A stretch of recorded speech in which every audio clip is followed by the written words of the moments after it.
Nedim Gürsel, vous êtes spécialiste de la Turquie, donc c'est une ultime manifestation pour montrer l'unité du pays. Est-ce que cette unité est réelle dans la société turque? On va voir, en tout cas, ce grand rassemblement est la preuve de l'attachement des Turcs à la démocratie, dont les dirigeants s'en éloignent de jour en jour.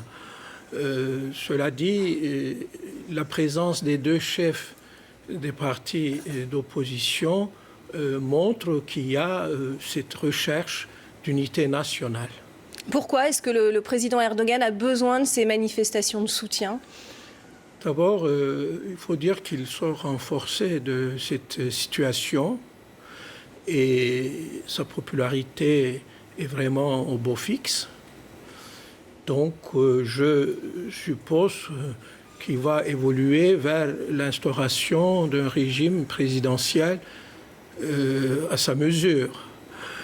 Cela dit, il vaut mieux que les dirigeants turcs rétablissent l'état de droit au lieu de rétablir la peine de mort, dont il est beaucoup question en ce moment. Oui, c'est justement ce que lui reproche notamment l'Union européenne ainsi que les États-Unis après la répression de ces dernières semaines, on l'a vu. Est-ce que les relations diplomatiques finalement avec l'Europe et les États-Unis sont mises à mal? C'est un allié de l'OTAN et c'est un éventuel candidat à l'Europe, la Turquie aussi. C'est tout à fait le cas, je le déplore. Les relations entre la Turquie et l'Union européenne ne sont pas au beau fixe, c'est le moins qu'on puisse dire. Alors que sans cette perspective européenne, la démocratie en Turquie ne peut pas progresser, à mon sens. Je constate que le président Erdogan, peut-être à juste titre, car il est quelque peu déçu par le comportement des dirigeants européens, donc je constate qu'il est à la recherche de nouvelles alliances. Notamment avec la Russie? Voilà. Dans 2 jours, il va rencontrer le président Poutine à Saint-Pétersbourg. Donc, ce rapprochement avec la Russie m'inquiète un peu, car la Russie n'est pas un modèle de démocratie. Et moi, j'aimerais que mon pays soit membre entier de l'Union européenne. Malheureusement, nous en sommes très loin à l'heure présente. On le voit, il y a une dérive autoritaire de la part du président Erdogan. Il y a cette volonté aussi de sa part d'islamiser encore davantage la société turque, alors que la Turquie est un pays laïque. La Turquie est encore un pays laïque selon la Constitution. Mais je constate que la société turque devient de plus en plus conservatrice et les dirigeants se réfèrent de plus en plus à l'islam, non seulement dans leur discours, mais aussi dans leur pratique.